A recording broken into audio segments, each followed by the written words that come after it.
With this being Super Bowl week, I have put out lists throughout the entire week, as many of you guys have seen, and a lot of you guys just simply want my own lists and my own opinions, and not that I haven't given those before, but my own generated list. So here is my personal list on what I think the worst Super Bowl performances were of all time. It should give basically an honorable mention, but I need 5. So I'm going to go with the Janet Jackson wardrobe malfunction. Now look, it wasn't even a terrible performance.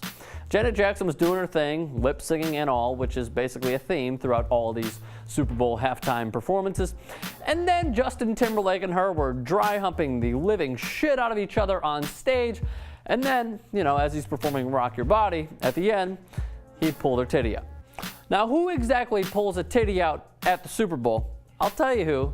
Janet Jackson and Justin Timberlake. I also forgot to mention that was Rock the Vote year. So that means that P. Diddy, Nelly, and Kid Rock also performed. So if you're into ball with the ball, the bang, diggy, diggy, diggy, second boogie, say up, drop the boogie, you love that performance. Number 4 was the acronym halftime show that featured LMFAO, Madonna, MIA, and many, many others. Now, Victoria Azarenka's boo, part of LMFAO, who are not together anymore, she went on top of that dude's shoulders, whatever his name is. And not only that, Madonna was doing her thing, man. For the age that she is, she was getting down, and she looked good doing it.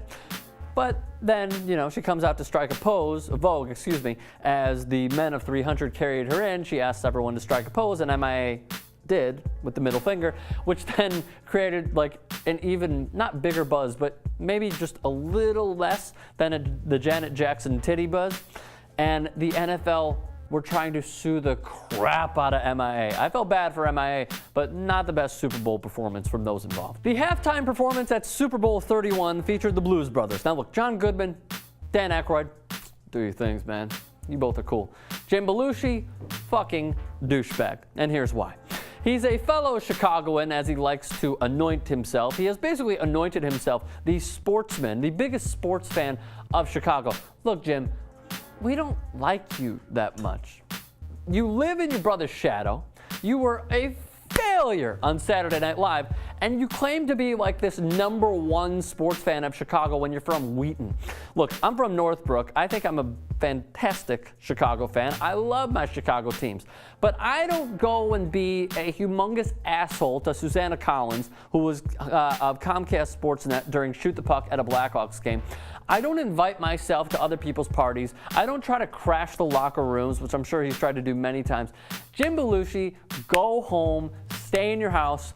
Don't associate with Chicago anymore. A lot of people don't understand why we don't like him. Those are maybe just a few of the lists. I could write a freaking essay on this stuff. So Jim Belushi, with his douchebag facial hair and all, basically ruined that Super Bowl performance when I actually liked the Blues Brothers, and I love John Belushi. Love John Belushi. Super Bowl 45 in 2011 featured the Black Eyed Peas. Now, I respect the Black Eyed Peas. I respect the shit out of will.i.am. I think he puts out fantastic stuff, and he produces awesome beats, working with some of the best people in the music industry, some of the biggest names at least. Their Super Bowl performance provided no choreography and made it feel like I was watching my high school dance team go up on stage. Then they brought out Slash after Boom Boom Pow. No chicks are jocking my style. So they did Boom Boom Pow, and then they bring out Slash, and Fergie's dry humping the shit out of him, and then he just sort of goes into abyss, and she somewhat butchers Sweet Child of Mine. She was trying really hard, so A for effort. But overall, there was no choreography, and it just made me feel uncomfortable. Whether that goes into the engineers that produced it, because the sound wasn't that great, or what have you, didn't like it. Not my style. So then we go into number 1. Disney has produced a few halftime shows, and this one featured Toni Braxton, Tina Turner, Christina Aguilera, and Enrique Iglesias. All they were missing was fucking ice and ice skates, because that's exactly what it reminded me of. All they were doing was singing these musical tunes, these musicals that no one wants to see during the halftime Super Bowl performance. Look, what we want is some sex appeal. We want some good tunes. We want some talented musicians, which they had. But it was produced by Disney. They made it out to seem like we were all 10 years old watching freaking Bambi all over again. It was terrible. My worst performance, the worst performance I have ever seen in my 25-year history of watching the Super Bowl. What are your suggestions for the worst Super Bowl performance? Leave a thought in the comments section below. And also do me a favor, click up here, subscribe to TYT Sports. It's free.